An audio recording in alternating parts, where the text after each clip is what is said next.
Good afternoon and welcome to the webinar, My Test, My Way, Lessons Learned and Innovations in HIV Testing. My name is Judy Lipschutz and I'm a Senior Program Manager with the High Impact Prevention Program at the Primary Care Development Corporation, or PCDC. The project is funded by the Centers for Disease Control. We have invited today an amazing cross-generational panel of individuals who have joined the fight to end the HIV epidemic at different times throughout these past 40 years. Next slide. The panel discussion will be moderated by my colleagues, Brandon Harrison, Senior Project Manager at PCDC, and Vanessa Carson-Sasso, who's Co-Investigator Senior Project Director for the New England AIDS Education and Training Center. Next slide. This month marks the 40th anniversary of CDC's Morbidity and Mortality Weekly Report, which described the first cases of a rare pneumonia among 5 men in Los Angeles, marking the first official reporting of what would later become known as HIV/AIDS. As a young healthcare provider at the time, I remember those days well. Many people originally and painfully referred to this new and mysterious virus as GRID, which sadly helped to shape an atmosphere of fear, homophobia, and stigma. We did not understand at the time how HIV was transmitted, prevented, or treated. And it took almost 5 years before the first HIV antibody test became available in 1985. Fast forward now 40 years.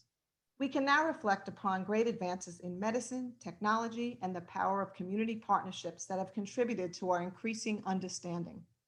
HIV is now a treatable and preventable condition for people with access to information, care, and compassion. Antiretroviral therapy enables people with HIV to lead healthy lives and prevent transmission to partners. And we also know now that early, even immediate treatment can lead to better outcomes. We have also broadened our approach to prevention to include PrEP and PEP, along with condoms and communication.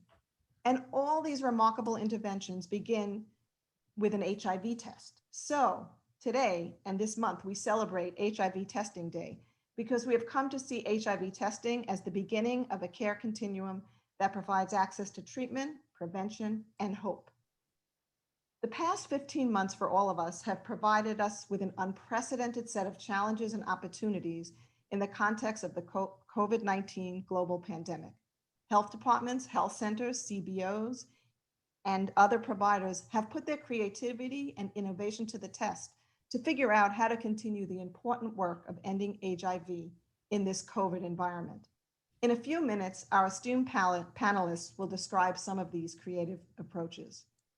COVID and HIV share the unfortunate distinction of being defined by the impact of the social determinants of health.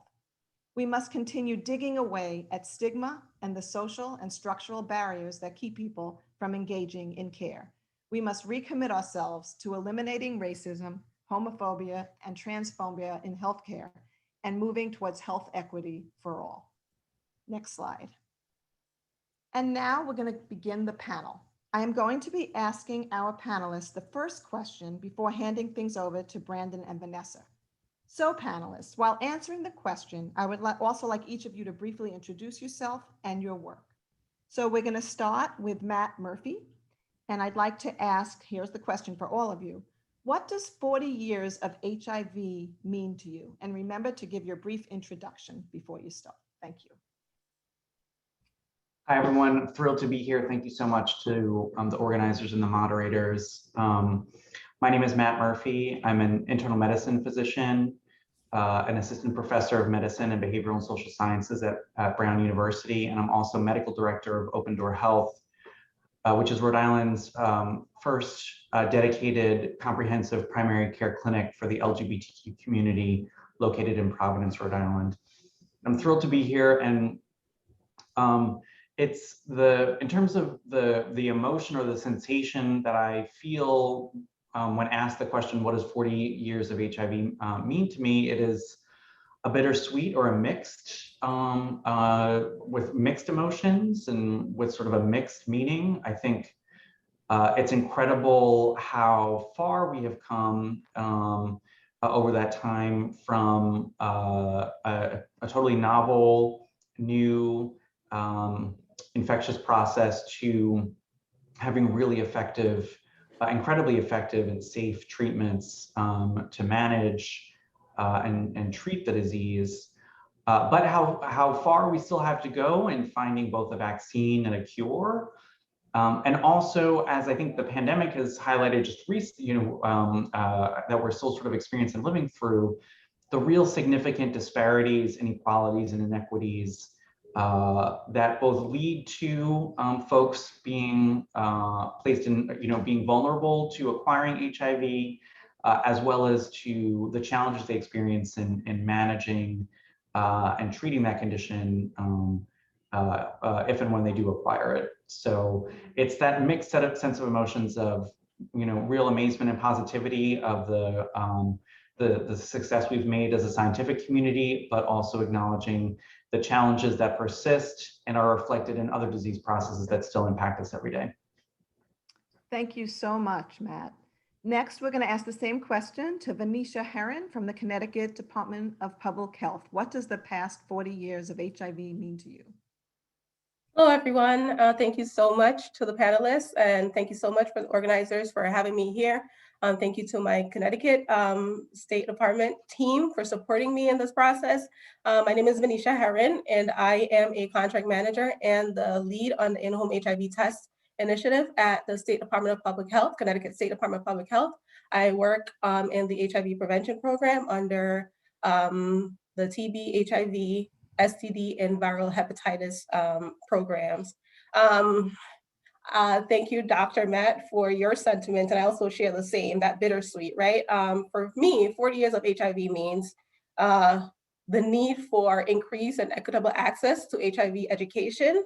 It means equitable access for HIV testing and also to care. It means establishing a trusted healthcare system specifically for our racial and ethnic minorities who often feel discriminated against and also often feel stigmatized, in accessing HIV testing, care, or treatment, right? It also means, to me, creating anti-stigma messages and campaigns to engage populations mostly impacted. And it also means using the same strategies and urgencies that we see during this COVID pandemic, right? Pop-up testing centers, without feeling stigmatized, just to know your status. And I think, just making those things more accessible, so we can get to zero. So that's what 4 years of HIV means to me. Thank you. Thank you so much, Venetia. You're Okay, welcome. next we're going to go to Bobby Thompson from the U.S. Virgin Islands Department of Health. All right, can you hear me? Yeah, we can. Awesome. Loud and clear. Good afternoon, everyone, or good morning. I am Bobby Thompson, HIV and STD Prevention Coordinator for the Virgin Islands Department of Health Communicable Disease Division. Thank you all for having us on. So I was thinking about this last evening in preparation for the discussion, and 40 years of HIV definitely means a lot.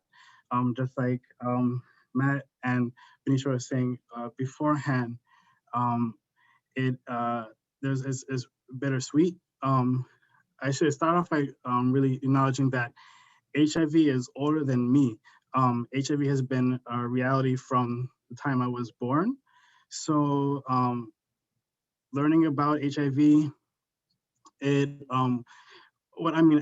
a child, it was a hush-hush topic associated with a suppressed demographic and stigmatized demographic. Amongst peers, it was centered, discussion centered HIV as an ignorant punchline. I guess it really shows that we have a lot to go forward with education. For those of us born within these 40 years, sex has been learned about in the context of HIV. It also means that we've seen the development of HIV from just simply the virus to the growth of communities and organized movements who fight for a cause. And as I've continued to meet new people and work with various organizations and individuals, HIV has presented itself as a movement also entangled in capitalism, whereas many give their all and turn sweat into progress, but there's also abusive corporate structures so that people enrich themselves behind a mask of sympathy.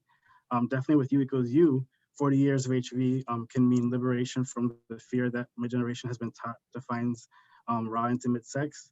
And I would say that definitely it means that it unfortunately also means that we as a collective global people have gone 40 years without succeeding in reducing the burdens of HIV and those who have felt it the most. And I agree that we absolutely need to increase our education outreach efforts. I just want to end by saying that it also means gratitude and that I respect the immense work that has been performed by those who have come before me so that we could have discussions like this, so we can have this wealth of information on HIV and its effects and have the multiple prevention and treatment resources available. Thank you so much. Next, we'll go with Gary Daffin from the Multicultural AIDS Coalition. And tell us, Gary, what the past 40 years of HIV means to you. Hi, everyone. Thanks for inviting me. I'm Gary Daffin, Executive Director at the Multicultural AIDS Coalition in Boston. And we work primarily in communities of color. We do HIV, STI screening. We run Ryan White programs for people living with HIV, do community engagement, organizing, training and technical assistance, and a number of other programs. It's been around since about 1989. So, I mean, for me, I guess there are two things, personally and professionally. Personally, I moved to Boston in 1981, the year that that article came out. And so HIV has been part of my adult life, all of my adult life. And so those of us who are, who were young adults then have had our entire sex lives be clouded, if you will, by HIV. And we, of course, saw lots of people, friends, and some family die. And we were able to see the development of medications that help people live. So we've seen the best and the worst of our communities, I think. I think HIV has really brought out, in many ways, the best of folks, the way that the community came together to fight, to get the government to move, to do something about an illness that affected people that a lot of folks didn't want to deal with, changed the way that we deal with public health in America.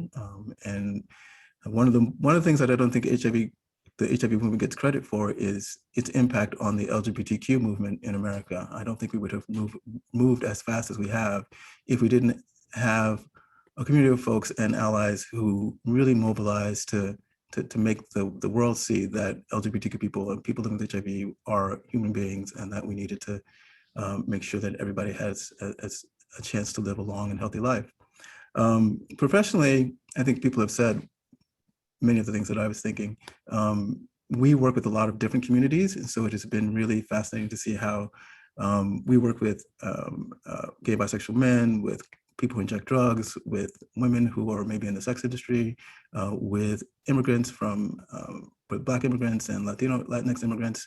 And HIV has caused or driven all of those communities, all of those folks to really figure out ways to help their communities thrive and get past this epidemic. And yes, we still have an enormous amount of work to do, but I think I'm really proud to be a part of this community, of this work that's been happening for the past 40 years, and look forward to continuing to do more and getting to the point where we do end HIV. Thank you so much. And last but not least, we're going to introduce Chelsea Betlow from the New Jersey Department of Health. And welcome, Chelsea. The question we'd like you to answer while introducing yourself and your work is, what does 40 years of HIV mean to you?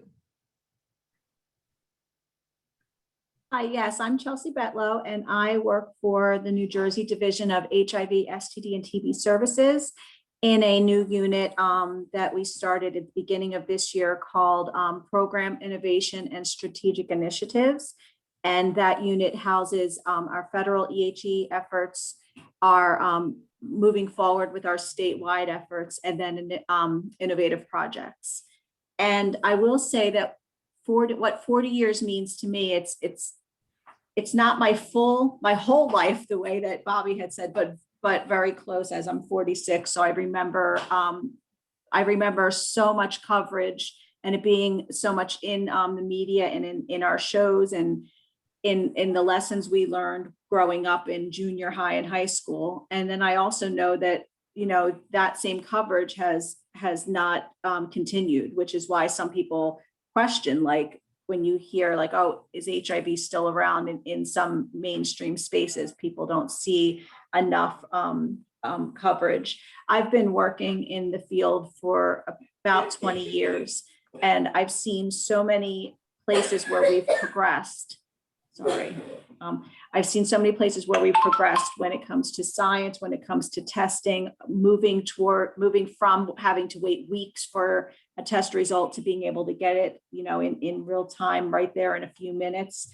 But the thing that I have to echo that everyone has said, and will say better than I can, is that it is disconcerting that we really have not made the kind of impact on stigma, on the disparities that some of our vulnerable communities experience, and the fact that leadership and decision makers are allowed to engage in ignoring science or perpetuating misinformation, specifically in some spaces that are hot button issues like syringe access or U equals U. It's unfortunate that we haven't seen the kind of embracing of U equals U across the medical community as I would have liked to see, because it's an amazing space that we're in now. And just to kind of further that, it's also a bit disconcerting that medicine outside of infectious disease and outside of our circles really hasn't routinized HIV and you know, sexual health the way that I would have really liked to see it within these last 20 years. Some of the same stuff that I was doing in training 20 years ago, I feel like we're still saying now. So we moved really far. We still have a ways to go when it comes to, I think it's in the people spaces and the mindset spaces. Okay, thank you so much, Chelsea, and thank you to all of you. I am now going to turn this over to Vanessa, who's going to proceed with the next question. Actually, Brandon's going to jump in quickly first. Yeah, thank you so much, Judy. Thank you, Judy, and thank you to our panelists for those thoughtful responses. Just a reminder, we are going to be taking questions live, and so we want you to remember this is a safe space and to be mindful of the type of questions that you ask and the responses that are given to our panelists. And we just shared a few group agreements here, and I'll keep the slide up for a second, but take space, make space, have fun, lean into the discomfort in the conversations and the answers you may hear, be respectful, and then uphold what's confidential. So what we learn here leaves here, and what we say here stays here. And then please use the Q&A function and or the chat function. We are going to actually answer questions throughout. So we have some preloaded questions, but we're gonna jump in and try to make this as interactive as possible and take questions throughout. And then any answers that we do not get through will be responded through email. And we'll have an evaluation and recording at the end of the day, by the end of the day. And now I'm gonna turn it over to Vanessa.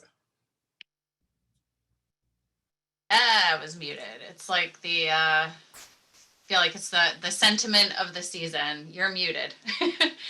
So this next question is directed to Venetia, Chelsea, and Bobby.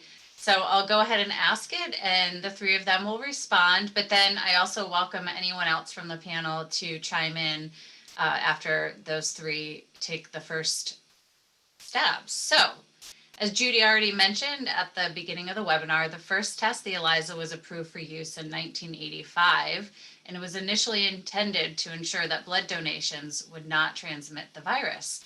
And since then, we've seen so many advancements in test technology and strategies to engage people in testing.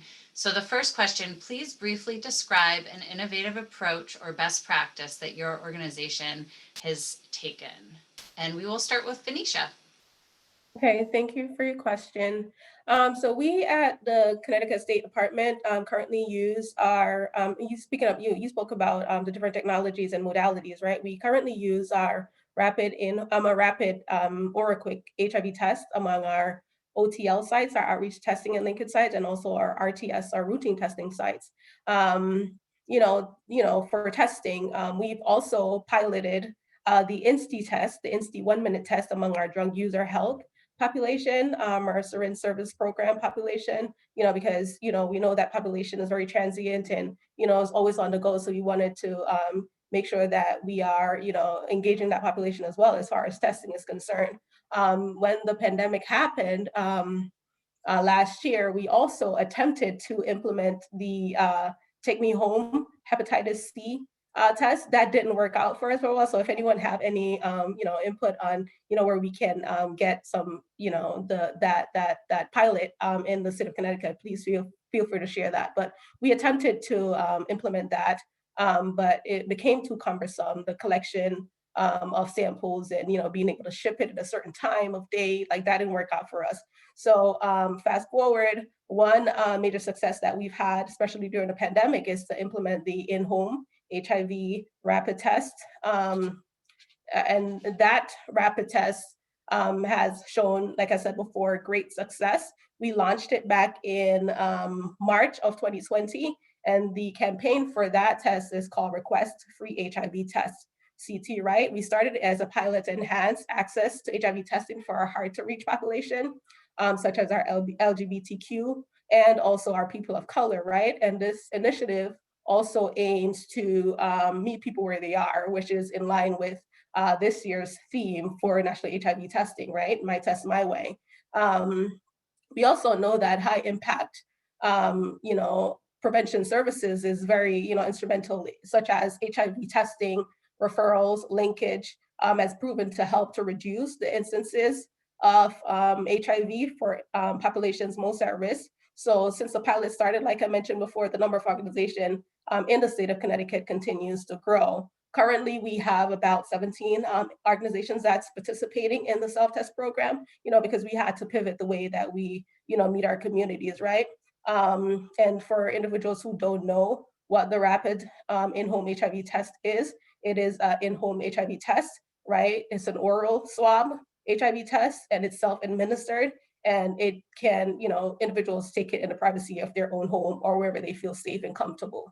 I said before, it's a 20-minute test. Anyone can get it, get access to it, and it's free, right? And confidential. So, I'm going to speak a little bit more about numbers, how this works really. So agency will just reach out to the State Department of Public Health, reach out to me, send me an email and say, hey, we haven't had much success in HIV testing due to the pandemic because we're not having any, in-person testing. We haven't been doing any, community outreach. So we want to still continue to meet our clients, right, where they are. So they request a test from me, the kits, we send the kits to them or we arrange pickup. And, we have them look at a guidance that we create in-house and have them prepare also a protocol for their site.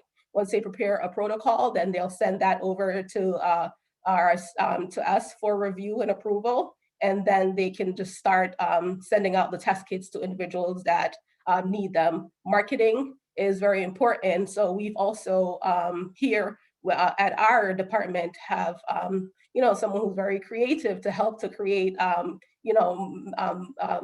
campaigns, right, around the home test kit. They can use the campaign that we've created, the request free HIV test CT campaign, or they can develop their own. So agencies have had success just posting the campaigns on their social medias, on their Instagram, their TikToks, whatever the case may be. And that's how individuals are now hearing about it and can reach out to that, respective agency and say, hey, I want an HIV test. How does it work? Not only has it's been a success despite the fact that it's COVID and there's no in-person testing, but majority of the agencies have also moved to like a telehealth type of service where they've implemented and use applications such as DoxyMe. They're using applications such as Acuity scheduling to schedule appointments and also to walk clients through the process of how to do the in-home HIV test. That also provides support. It also helps to reduce any concerns clients may have when they do the test. So So, just to reiterate, it has been a great success. Since the program started, we've had about 1,000 kits, maybe a few shy of 1,000. The last time we ran the numbers was earlier this month. So, I'm pretty sure that we've exceeded over 1,000 test kit that's been sent out throughout the communities, just providing access. So that's something that I'd want to share from the state, Connecticut State Department of Public Health. Thank you. Congratulations on that success, Venetia. Thank you so much. And if you could please drop the link to your site, because I know you guys have done some really innovative marketing around that campaign. So if you could drop that in the chat for everybody to take a peek at, and then we'll turn to Chelsea. Thank you. And so I have to say, we've done some similar things. I think that, and this is my misunderstanding, I think my answers are going to probably be better in question 2, but I will say that we have also piloted the INSTI test, and we use a centralized QA program when it comes to our testing devices to allow us to use different technologies and take a look at, which 4th generation test gets us to acknowledge, get both the antigen and antibodies, so we can look at early detection as well. And we did also look at in-home testing during COVID. We really pushed for that. We did the building healthy online communities. But we tried to also take another approach that was a little bit more, specific to our state, where we were able to purchase e-codes through OraSure and allow the agencies to just get access to those free e-codes and pass them on to any of their clients who were interested in receiving a free home test. We are also building on to the excitement that everyone had when we talked about launching our home testing program, and really looking to allow our agencies to develop and design programming that suits them. It kind of came at the time of COVID too. I will say this kind of answers some of the space maybe in question 2, but when we were faced with the problem of testing during COVID, especially in the very beginning, our drop-in centers and our mobile units especially, they heard that call to action almost immediately. I don't think they were down for very long. And so some of the things that you saw happening were walk-up testing, retrofitting immediately in the mobile units to be able to do that testing. But especially the walk-up testing kind of started some of the ideas of how could we do this with home testing once we're not in a lockdown situation. And that's where a lot of our agencies now are looking to do some sort of specialized way of getting home tests to individuals, whether it's a drive up or if it's sending out or somehow coordinating with other agencies to be able to get easy access to home tests. So that's something that we're looking to develop, and there'll be more to come when we're able to get some funding towards the more unique designs that are specific to each agency in New Jersey. Thank you, Chelsea. And next we'll go to Bobby, and then we will pause for some questions that have come up in the chat and Q&A pods. Bobby. All right, yeah, definitely interested in learning more about the marketing that you've done for the at-home tests.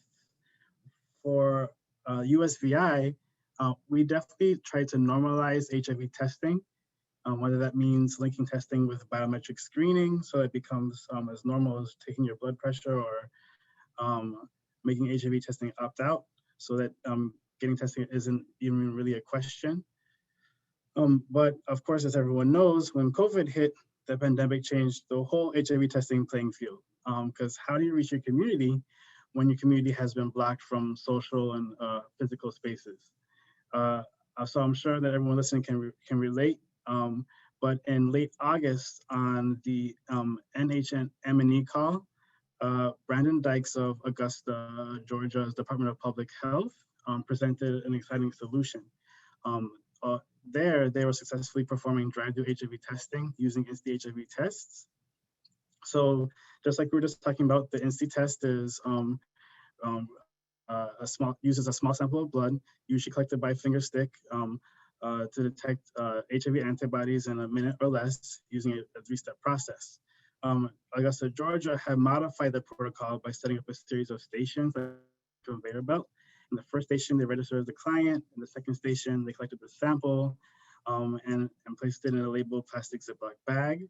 And in the third station, the sample was handed over and quickly processed and results recorded. Clients signed a phone release authorization form to allow for the results to be delivered by phone. Over in the USVI, we were also using drive-through testing, but for COVID-19. And then when the Abbott Binax Now COVID-19 antigen test came out, it allowed for mass testing with quick turnaround for results. So the drive-through and the walk-through rapid COVID testing attracted large, diverse groups of people. And seeing this these massive regulated gatherings in the pandemic, my director Jason Henry pushed for the idea of combining the two, taking advantage of the draw of the COVID testing in order to also get a large percentage of people tested for HIV. So we ended up going with a walk-through setup, no appointment needed, setup stations similar to Augusta, Georgia. Sample collection was out in the open for both COVID-19 and HIV tests with adequate social distancing between stations provided. Clients went from one station to the next.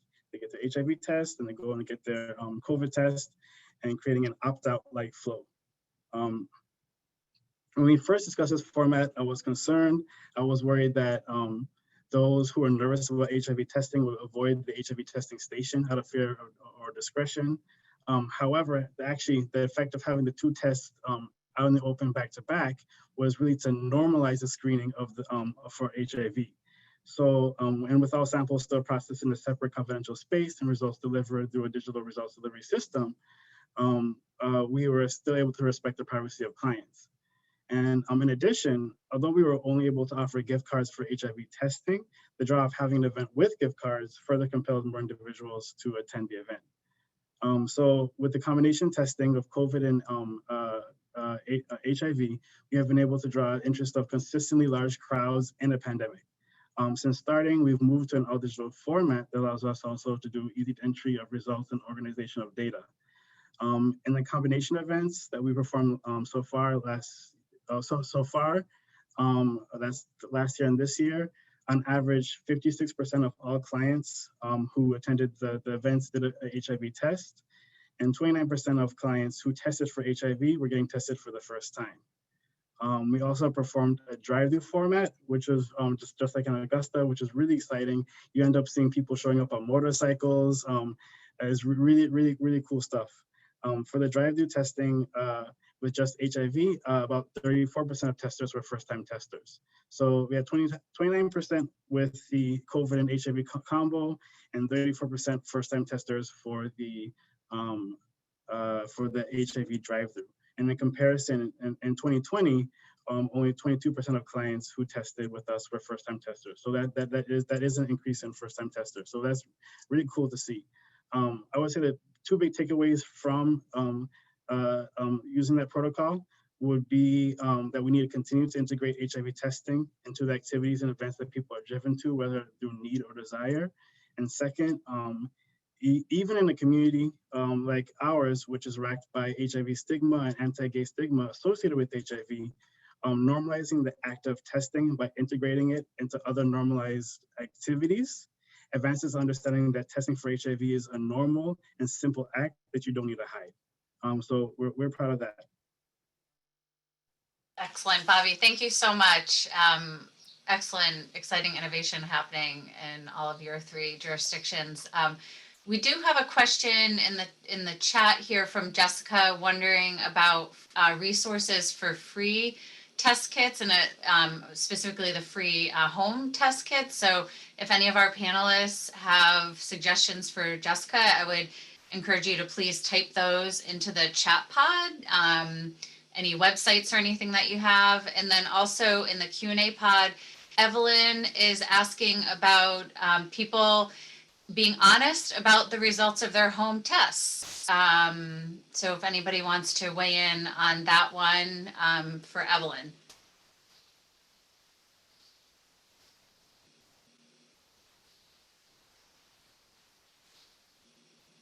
You can feel free to jump into the conversation or type it into the chat, either way.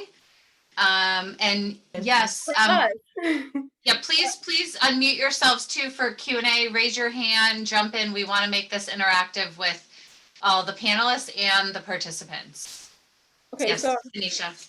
for the state of Connecticut, we know that data collection is key to, to knowing who's getting the test, right?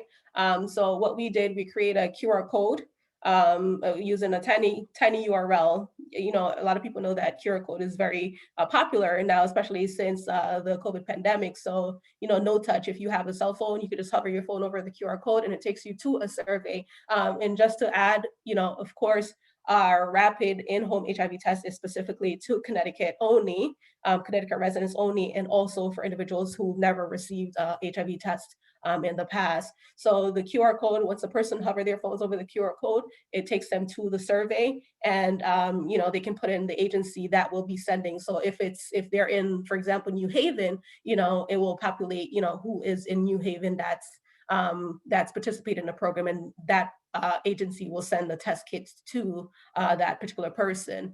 When they're packaging the test kits, they're making sure to include information about PrEP. They're including safe sex kits such as condoms and lubes, and also information on how to report the results back. So far, we've seen an 87% in response rate for results. We haven't received any positive yet. So just to answer the question, the only way we can verify if a person is reporting the correct result or the true result, right, is if we do the telehealth or telemedicine type of service. So, and like I had mentioned, you know, before, a lot of agencies have pivoted and started doing that. So they're doing the FaceTime and looking and helping to read the results. So as much as we can, you know, that's the only way that we can verify that a person's result is accurate, right? So if a person wants to report that, oh, the test that I took is negative, I mean, you know, there's nothing we can do about that right now. So I just wanted to add that, and I hope that answers the question that you had. Thank you, Venetia. And I think, and I will apologize in advance if I'm not pronouncing this appropriately, Yashika did want to make a comment as well, and we can unmute you if you'd like. Can you guys hear me? Yeah. Okay. Those home test kits, I'm in Tallahassee, Florida. Those home test kits have really been, they're a blessing in one end, but I tell you what, they can be a nightmare, because some of the smallest things or mistakes that someone who takes it home does can affect the outcome of the test. And we get a lot of phone calls. There's a certain period of time where you can't eat. You have to really kind of use it per the directions. And especially if there's folks like in the house and there's things going on within the house, it's really hard for people sometimes to get like 20 minutes to themselves to literally allow the test to do its thing. It's just, that whole thing has just been a nightmare kind of thing.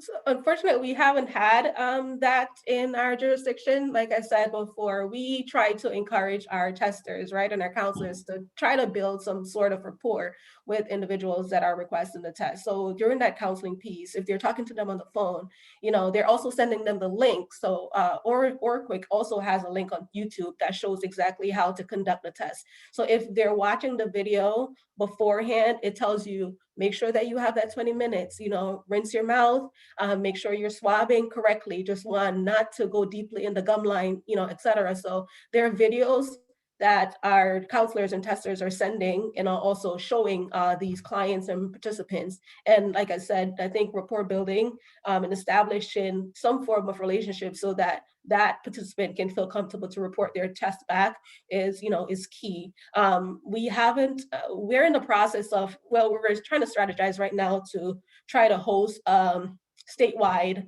HIV test summit or something along those lines where, all the agencies that are participating can share best practices and share issues or concerns that they've had since this whole initiative or pilot started. So, hopefully anyone in the state of Connecticut, please look out for that in the coming months. But so these are things that we need, so that we can address issues like you had mentioned, Shika, if we see those come up. Thank you, Venetia. And Carlos, I do see your question there, and I would please ask the panelists to go ahead and chat in your responses to Carlos so that we can move on to the next question. I hate to squash the back and forth because this is really exciting, but we have several excellent questions to go. So I'm going to move on to Brandon with our next question. So thank you so much. And so I think early on in the pandemic, we saw the parallels between HIV and COVID-19, both in all over, in the medical ways and the structural ways. And so we, some of these answers have already been given. One of them, we just discussed with, folks not having, all of the information when taking the HIV test. We heard other things shared. But what were some of the challenges and opportunities that have been created by the dual epidemics of HIV and COVID-19? And Bobby, we can, or actually, I'll start with Matt, and then we can come to you, Bobby, for the second response, so we can get some airtime with with Matt. Sorry. Sure. Hi. Thank you. And I think I'm happy to answer Carlos's question too in the chat about the PrEP testing just briefly, and say that we're still doing, the CDC still recommends every 3 months. We're still doing every 3 months, but we're trying to be, we're flexible on I'm flexible in the clinic on a case-by-case basis. It's been a lot easier. We've had phlebotomy lab services on site throughout the course of the pandemic, but I understand a lot of places have not had access to phlebotomy on site or been doing a lot more telemedicine care. So there certainly have been folks who have not gotten, the standard PrEP testing every 3 months. I think that hopefully we'll sort of move back to that. But I do think that it does raise some really interesting questions about those guidelines. And as we think about event-driven PrEP, we think about folks who are, there's cost shifting for clinical care to patients, receiving PrEP services that we might want to think about a little bit more flexibility, or ways that we can be a little bit more flexible with patients in terms of the frequency of testing.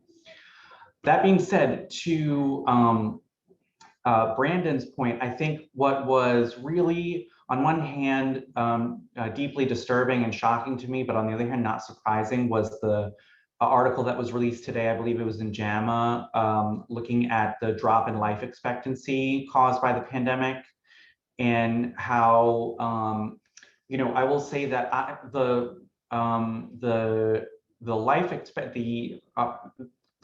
measure of life expectancy, while it is an imperfect marker of the country's overall health, I do think it is an important data point.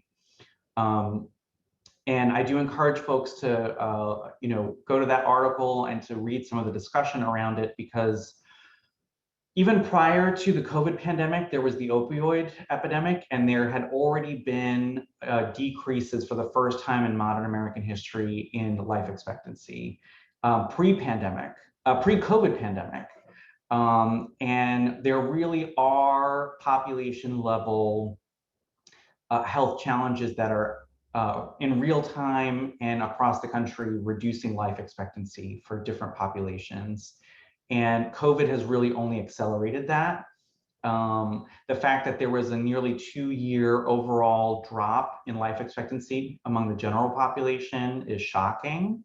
What's more shocking, though, is that it disproportionately impacted racial and ethnic minorities, so African Americans and Hispanics. In particular, the Hispanic and Latinx population seems to have been more disproportionately impacted by the COVID pandemic in terms of the impact on life expectancy. So I think what, to me, as a clinician and as a physician, seeing folks in clinic, seeing folks who are impacted by COVID, seeing folks who are impacted by HIV, What's just striking to me is, personally, I view a lot of health issues more as reflections of socioeconomic inequities and structural problems within both our society and within our health system.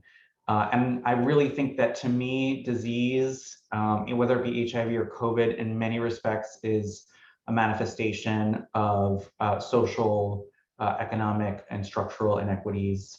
And these diseases are really products of that. And so I think the focus really should be on, or one of the main focuses should be on, what are the roots, the causes of the drivers of disease, and looking at sort of downstream impacts.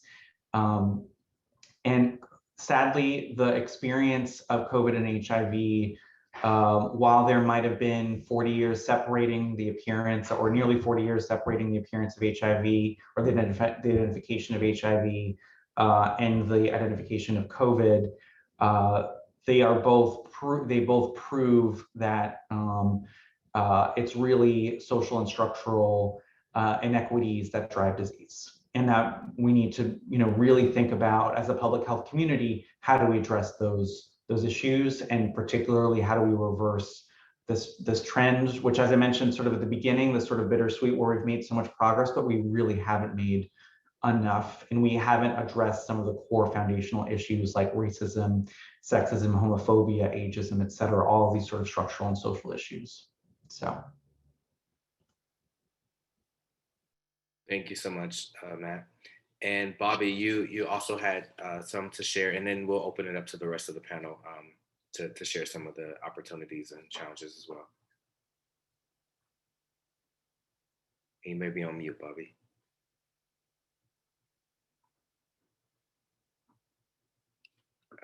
Actually, you may be frozen. Chelsea, we can kick it over to you. I know you had something to share on this one as well.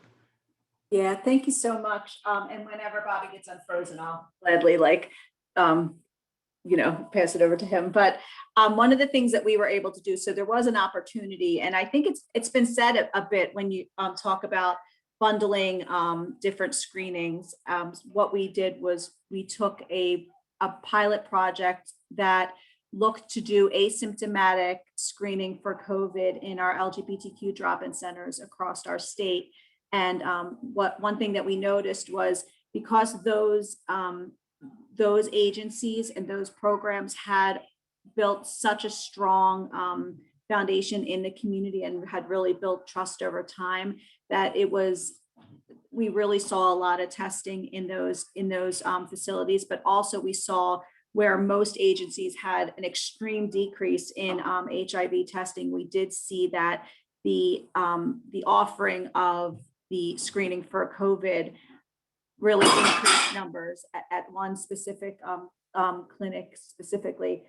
We were able to see it really kind of work on to one another, where offering the COVID screening really allowed for people to think about HIV testing where they may not have been coming out for HIV testing at that time. So that was really exciting that we were able to offer that asymptomatic screening, but also to see an increase in HIV screening. One of the other things that we're doing within that project that we're still working on, I think we'll be working on through December, is looking for kind of best of breed screening tools to be able to give information that is reliable. And I think that goes to, just the mistrust that a lot of individuals have with the medical community. There's so many different reasons why, but especially when I know in the beginning of this pandemic, we had screening that was not really reliable. We had rapid screening that was really, it didn't give clear answers. And oftentimes I think it left more questions on the table. One thing that we have seen in the division as an opportunity, but this kind of goes to the politics of working within your greater Department of Health or within a state, is we have an established network of, I think, over 82 testing sites that we work with this centralized QA program, where we get the kits out to them, and they've really they're community-based. Even the healthcare settings are very community-focused. And so they've been established and there for a very long time, and they have the trust of their community. And we try to explain to the bigger department, when you're deploying testing, that you could really utilize this this network, because they already kind of are established in the community, instead of kind of reinventing the wheel, going out in mobile units that no one has ever seen in the neighborhood or the area of their community, to offer either testing or information about vaccines, to utilize this network that's already established. And unfortunately, it's still something we're trying to convince our leadership about, when it comes to the fact that, you know, when you're talking to individuals that are vulnerable and that may have a lot of mistrust in the medical community, utilizing already established agencies that have really gained trust through the years would really be helpful. So it's something we're continue to work on. We see it as an opportunity. It's just an opportunity they haven't taken us up on yet. Thank you so much, Chelsea. Thank you for sharing. And Bobby is back with us. So Bobby, if you wouldn't mind jumping back in just on the answer on COVID and HIV, and then opportunities and challenges you all have seen. Sure, and sorry about that. I lost internet for connection, but I am back on. So for the USVI, COVID-19 pandemic impeded basically all functions. Bars, restaurants, gathering spots were shut down, and serving the community through outreach became much more difficult. Additionally, knowing that any contact that you or your coworkers might have with other individuals outside of your household could increase you or that person's risk for COVID-19, especially when mitigation efforts were not thoroughly followed, created a barrier to care. You don't want to put your clients who may be immunocompromised in danger by asking them to leave the residence unnecessarily.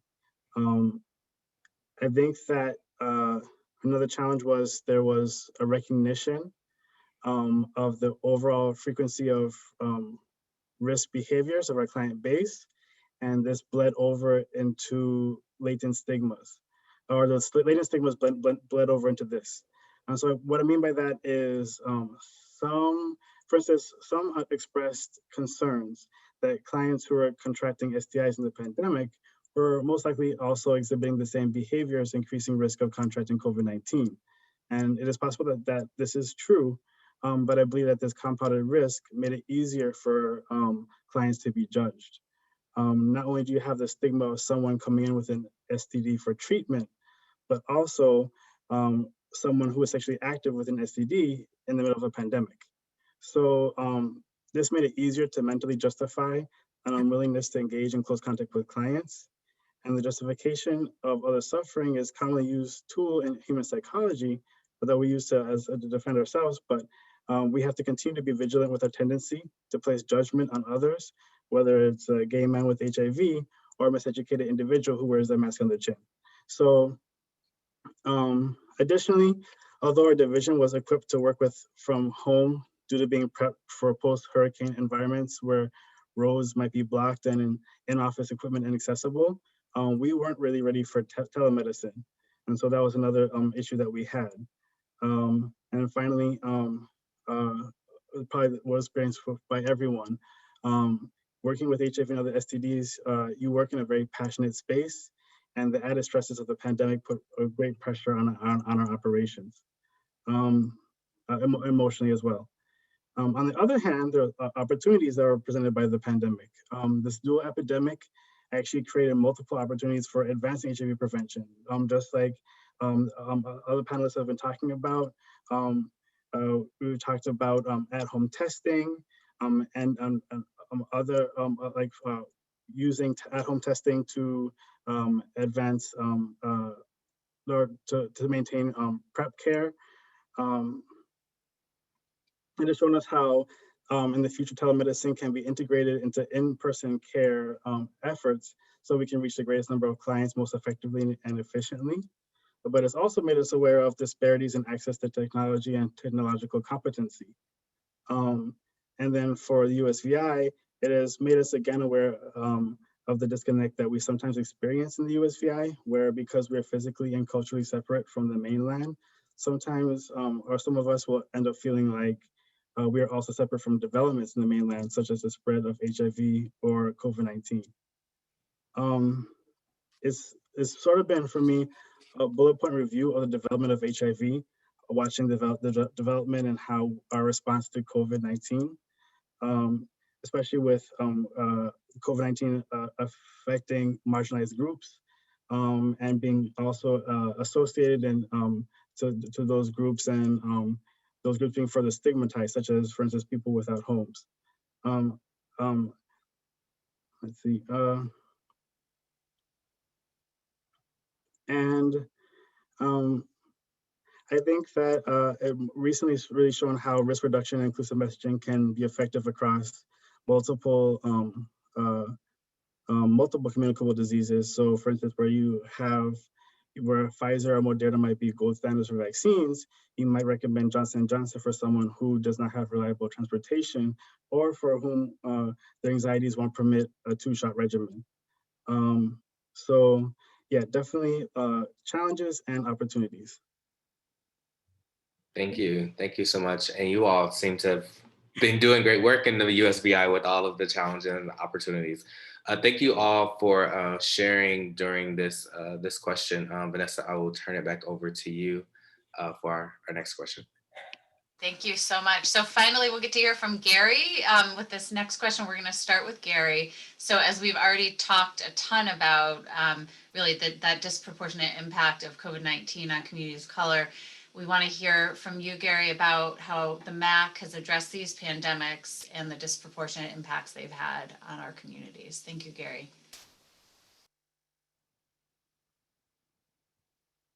You may be on mute, Gary. Yeah, we can't hear you, Gary. Sorry. There we go. You would think you would learn by now, but yeah, so I was going to jump in the previous section as well, because I think these are all things that are related. Obviously, HIV disproportionately impacts people of color, and COVID does as well. And so as an organization that's rooted in the community, and all of our staff are people who are from the communities that we serve, it was a difficult period in that we saw our HIV and STI testing really plummet because people were afraid to go out. And yet that also impacted our own staff, who I think we had about 5 or 6 people who had COVID, in fact. But we wanted to figure out sort of what do we do with this infrastructure, this prevention infrastructure. And since we have connection to the community, we were lucky in that we are part of the Neotech program, and they had a sort of special project around COVID, which we participated in, and that was to work with people living with HIV who are older, and make sure they had information and access to services and testing. And we have a large Latinx population, Black, gay, bisexual men, Black women, and immigrant populations. So we were able to get information and distribute materials into those communities, and therefore reaching other folks, not just our clients. And we were able to get funding from the city of Boston and also Boston Foundation to work with to extend that, to work with the African community in particular, with LGBT elders of color, to make sure that people had information and access to support if they needed it. And what we did is we also tried to locally source the materials that we're giving out. So we were finding companies that were Black or Latinx based in the community to get them to make masks that we distributed, and to buy sanitizer from them, and really get whatever materials we were distributing from companies that were, or businesses that were locally in the communities. Another thing we did is basically we're trying to get information out. We were still testing people, and we were focusing still on mostly Black and brown folks. But we realized that there wasn't enough information being distributed, so we started to, we created a Voices of the Community campaign, where we just got people from different communities, gays, straight, immigrant, women, men, and we had them make just 2-minute videos talking about COVID and about taking care of yourself, and talking about how to get tested, giving the numbers for the state and MAC, encouraging to go and get tested if necessary. And they could also call us if they needed help navigating. We also participated in a broader, larger series called Black Communities in HIV, looking at the history of HIV and health disparities, and really looking at why is it that COVID is affecting communities of color disproportionately. And it's very simple, very easy to sort of see how it's similar to the HIV epidemic. So that had a pretty good impact, but we were still seeing mostly a big drop in our HIV testing. And what was interesting for us is that when the switch from when the vaccines became available was the point where we saw how these two doing prevention for these two pandemics could really work together well, because the state earlier this year put out an initiative to do vaccine navigation and to do vaccine administration, and they really wanted to emphasize the strategy of trying to get organizations that are rooted in the community who are going to access people who might not otherwise be able to have the ability or be inclined to go to the larger sites or have easy access to vaccination. So we applied and we started doing vaccination here in May. And it's been really fascinating to see how doing outreach around vaccination, which people like to say that there's all this hesitation in certain communities, which there is, but a lot of it is that people don't have access or don't have the time to get off work or don't have the opportunity to get a vaccine in the moment. And so as we've been doing outreach, we've had both a remarkable response of people coming in on our clinic days, which are Tuesdays and Thursdays. But not only are they coming in for vaccination, we've seen a 4 or 5-fold jump in our HIV testing this month, because people are taking advantage of the fact that they're here to get a vaccine and you just walk across the hall and get an HIV STI test. And we're seeing that a number of those folks that we're recruiting, I just go and randomly audit the files. And we're seeing, I would say, half to 75% of the people that we see are folks who have substance use misuse issues.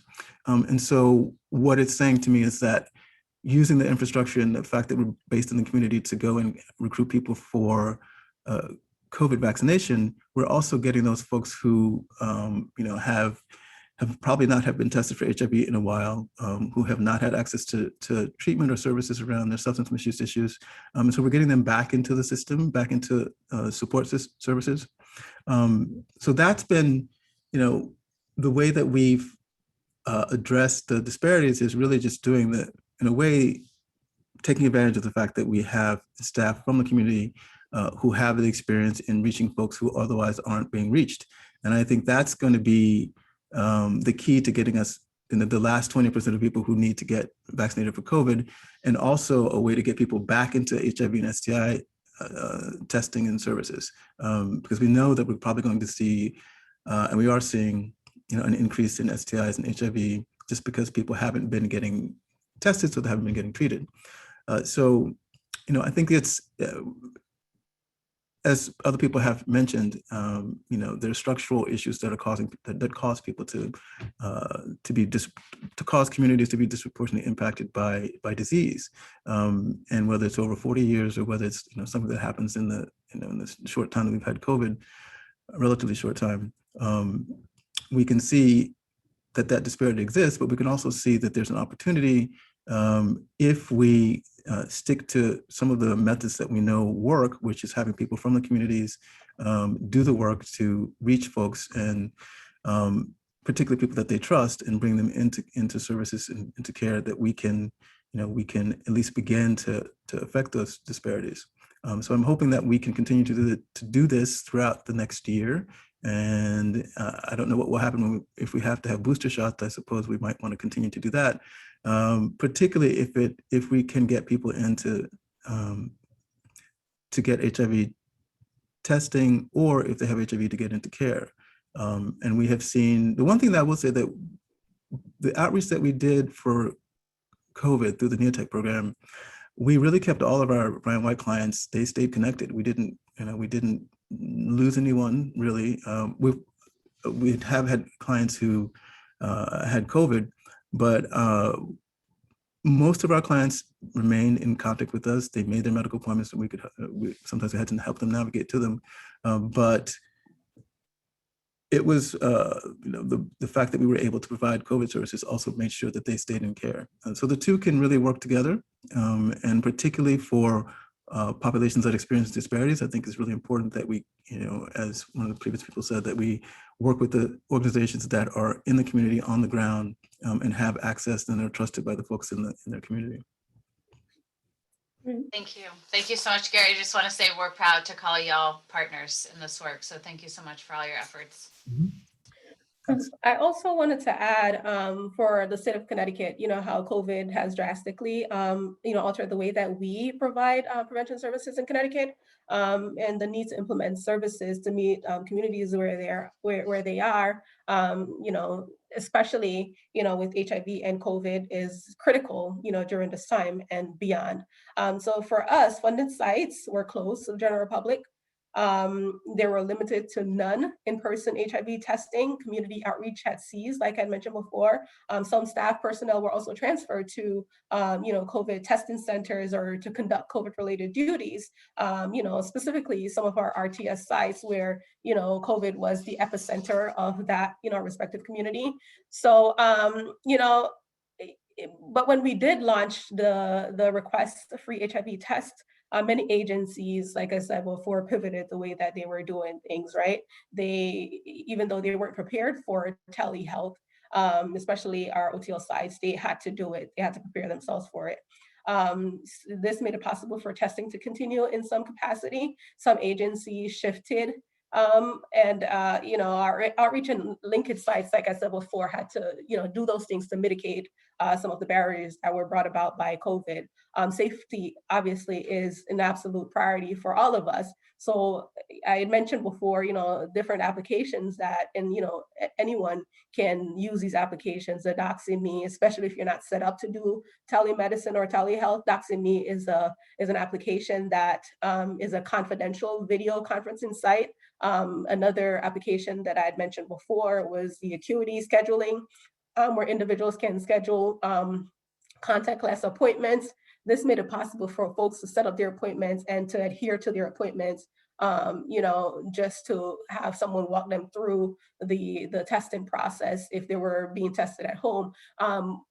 Some agencies or some staff were either commuting as well. They were working from home. And when, things lifted a little bit and they were doing some type of hybrid schedule when they would go in, individuals who felt more comfortable to go into the office for testing, they would set up that home test kit in the office, set up a TV where they can watch the process. They set it up, the clients go in, it's contactless, they just go into their room, they conduct the self-test themselves. And the staff will go in then and read the results and provide that result back to the client. One agency in particular has expressed that they've had more of a broader reach, and that's something that I think Gary had touched on. They have more of a broader reach, even though they're not out in the community. So applications like the dating apps and social media, they were able to engage people not necessarily in their jurisdiction. So they were able to spread wider and send kits out to individuals who don't necessarily live in their area who would have come in for testing. So that agency, for example, I had mentioned that even after COVID, they will continue to do telemedicine because they've seen also an increase in testing for a period of January through April. Of 150 test kits that were conducted, or HIV tests that was conducted, 140 of them were from the home test kits. So, I see some success there, and I see that agencies are more eager to use. Initially they were a little bit concerned because they were concerned about, just being that support system that they're used to and to conduct that counseling. But once telehealth, came in the picture, then they felt more comfortable and will continue to, use telemedicine for this. So I'm saying this to say that, despite there were challenges, there's still some light at the end of the tunnel, and there's still some silver lining, when it comes to, access to free and confidential HIV testing, and also just answering questions around COVID. When folks will call and ask questions around COVID, especially in the height of the pandemic, they were using the opportunity to ask about their sexual health and their risk as well. So I just wanted to add that.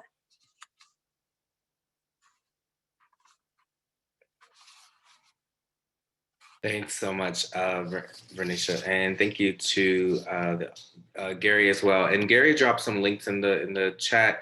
One of them is the video, and I think something else was related to Black communities. So thank you all.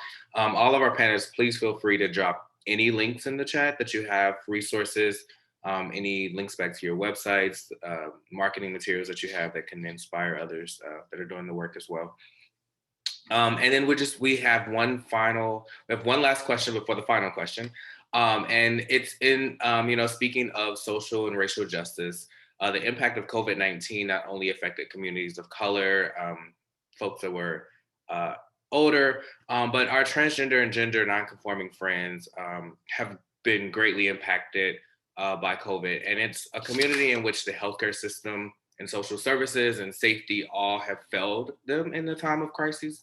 And so we'll start with Matt, but we just want to see how your services have shifted to make sure that services and health things is all equitable for all that can access it. Sure. Thanks so much, Brandon. This has been a really significant concern for a number of reasons. Even prior to the pandemic, we knew that sexual and gender minority communities were more likely to experience barriers to care, testing, report stigma in clinical and health spaces. And with the pandemic, there all of a sudden were a whole host of new barriers to accessing care through social distancing recommendations, closing of clinical services, shuttering of social physical spaces where social services and counseling and behavioral health care all happened.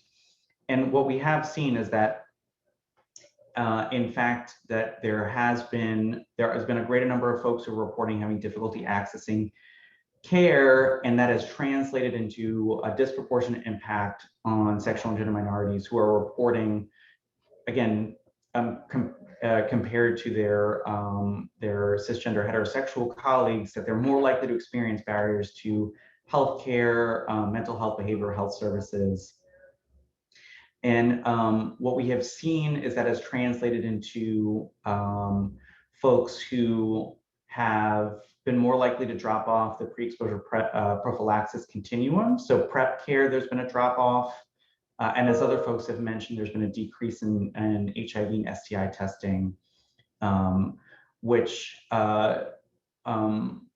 is concerning. There's been, on the other hand, there's also been some research which has shown that with the social distancing recommendations, there's been a decrease in the number of people's reported sexual partners, for example. So there's a thought that there may be some interplay between decreased testing and decreased sexual activity. However, the overriding concern is that there are a greater number of untreated sexually transmitted infections, and that particularly for folks who are HIV positive, that there may have been disruption in treatment. And so there's concern that there might be what I've been reading is that there's perhaps a net equal impact on HIV incidence, so the number of new HIV cases, but that there's some real concern that folks who are HIV positive might have negative outcomes because their treatment has been impacted. Now, all that is to say is that there needs to be this is an opportunity, this has been a challenge, but also an opportunity to rethink how we provide testing and healthcare services to reduce barriers. So barriers pre-existed COVID, but COVID definitely amped up and amplified barriers to testing and to care in a number of ways, but disproportionately impacting sexual and gender minority communities for all of their healthcare needs, but particularly the healthcare needs that they are disproportionately likely to report needing care for. So I think there's a couple of different approaches that have been proposed and things that we've implemented in our space, in our clinical space here. One is telemedicine. So I think telemedicine is a really powerful tool, and it'll be interesting to hear from colleagues in different states, but in Rhode Island, it is looking like telemedicine will continue to be reimbursed and supported financially moving forward. So telemedicine, whereas prior to the pandemic, there was some research and some discussion around whether telemedicine could be a potential way to reduce barriers to care. the fact that it wasn't reimbursed was a significant financial and structural barrier to actually implementing it. That may be less likely in the future if state health insurance agencies and departments of health recommend and are able to actually implement reimbursement for telemedicine services. So I think that that's one real significant potential opportunity. I do think that there are likely to be a number of questions related to at-home and STI testing, offering different options that don't require actually presenting to a clinical space. So either at-home testing, mobile HIV testing units, and then also integrating HIV testing into other clinical services where sexual and gender minority folks are potentially going to present, such as substance use treatment centers, methadone clinics, even behavioral health centers, folks that are places that are offering behavioral mental health, and integrating HIV testing into those sites so that there's just greater and wider access, both at home, mobile, and then integrated into other health services in ways that haven't previously contemplated or been encouraged to offer HIV testing. And I do think that the advancements in technology are going to allow for this to be done easily and without great cost. And I think those are always real barriers to innovative approaches to reducing barriers to testing. I think those are kind of the major things that are on my mind and that we've tried to do here in the clinic, in our clinical space, and then also just thinking from a population level. Yeah, just acknowledge that it is definitely an ongoing struggle pre-pandemic and continues to be so in terms of reducing barriers to care for our sexual and gender minority folks. Thank you so much, Matt. And would anyone else like to jump in on this question? We are getting a little short for time, so we want to get through the last question in rapid fire. But if there's anyone else that wants to chime in before we jump to the next question. Okay, I'll turn it over to you, Vanessa, for the last one. Thanks, Brandon, and thanks to all the panelists and the participants here. This has been a fantastic discussion, and really thank you to everybody here this afternoon. As we close on our conversation today, we do want to take a look towards the future. So I am going to ask each panelist to please briefly, and especially with our time losing time, please briefly share your vision for the future and your recommitment to our fight to end HIV. And we will start in the order that we started in. So we'll start with Matt. So I really, what kind of most impresses upon me is there's been, as folks have mentioned on this call and over the course of the discussion, there's been a ton of activism that has led to real impact over the course of the past 40 years in the way that both in promoting visibility for historically marginalized populations, as well as improving care outcomes. And I think I want to see that momentum really continue to get us to a place where we end the HIV epidemic. But I will also, it would be, I really would personally like to see that not only is that the lessons learned translated into other disease processes and how we think about managing, whether it's COVID, whether it's hepatitis C, whether it's other STIs, what are the sort of approaches that have been successful in terms of addressing the HIV epidemic that can be translated into other elements of clinical and public health care. But also really, to begin a conversation around the lessons learned from HIV from in particular, and COVID over the past 40 years and COVID in the past year and a half or 2 years, and how we really need to address structural and social inequities and the drivers of disease. Because sadly, there will be other epidemics, there will be other pandemics as we've already lived through. And how do we really restructure society to address these undergirding inequities to avoid to avoid a repeat of the scenario that we've seen both with HIV and now with COVID. Thank you, Matt. Venetia, please.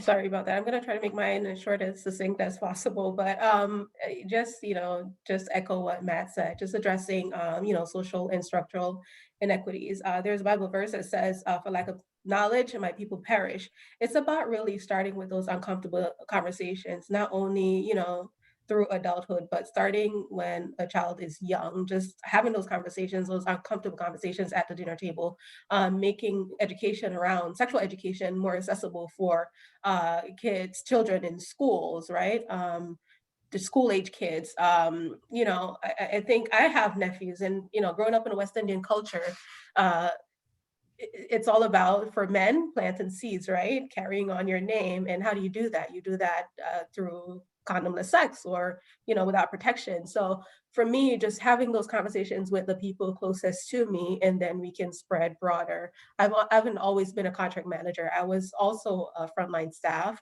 doing outreach testing and linkage, and just doing, when I used to drive a mobile unit and doing little pop-up testing sessions, even at the barbershops. Men are having these conversations, but they're not, using protection, going to the salons. Women are having, these, engaging in these behaviors, but are not using condoms. So just, bring it in to the communities and people that look like me, that talk like me, making them more aware of what's out there, making them aware of services. A lot of people who are undocumented are afraid to just get a free HIV test, thinking that it's connected somehow. So just having those little conversations and starting small. So that's my commitment, really, just starting within the small communities and then expanding out. Thank you. Thank you. Bobby.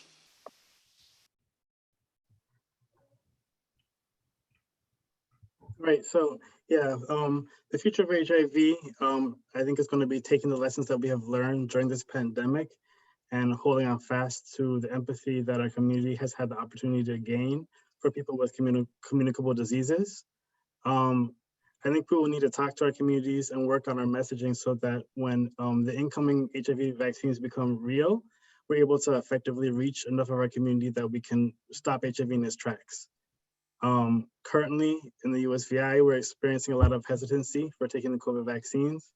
I think a lot of this is due to fear of abuse, maybe by pharmaceutical companies that have a history of not valuing human life over profits, and who are monitored by a government that has historically not cared about or actively tried to end the lives of minority human beings. I think the future is also going to be understanding that catastrophic events will continue to become more and more normal, and future-proofing ourselves for future pandemics and hurricanes and other climate disasters will be vital to making it so that the next roadblock is more of a speed bump, and so that we have space to repair the lingering damages to our agency's operations from previous things like hurricanes. I'll also be understanding the changing racial dynamics and cultural landscape of the USVI Virgin Islands, so that as more white US residents migrate to the VI, we do not lose sight of the people of color who have made up the Virgin Islands and who, based on trends in the mainland, may be at risk of having their needs pushed to the wayside. I will conclude by saying that future has to be about communication. I definitely wholeheartedly agree with what Venetia said, having those uncomfortable conversations, and of course, collaboration with community partners. The future of HIV has to be integrating all the lessons that we have learned and being open to innovations and collaborations that will help us to end this epidemic. Thank you, Bobby. Gary, please. Well, everything's been said already, but I think I always think of HIV. HIV is an epidemic of intimacy, and it's sort of an ironic thing to say, but that's what it is.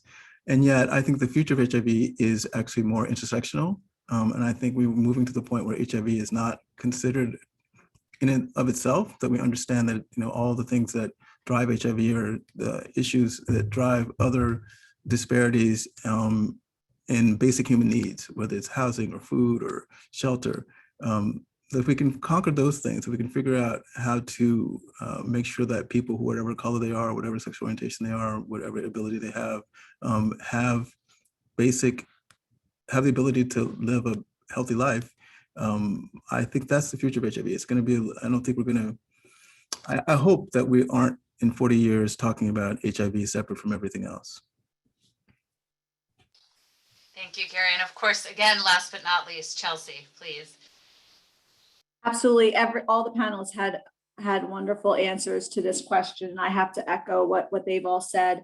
And I think that, with COVID, we really saw the disparities that we know exist in the field of HIV. They were exacerbated and I think presented themselves to other parts of healthcare and the society at large. Things that we had already known would have been factors with COVID. So one of the things I really would like to do when it comes to HIV, but in the face of all communicable disease and just looking how we're going to move forward, is to really formally debrief on the lessons learned from COVID and not miss this opportunity. I'll give an example because Bobby had talked about the things that we've learned in hurricanes and natural disasters. I know that there were some things that were put into place during Hurricane Katrina with them being able to fill emergency prescriptions without a script.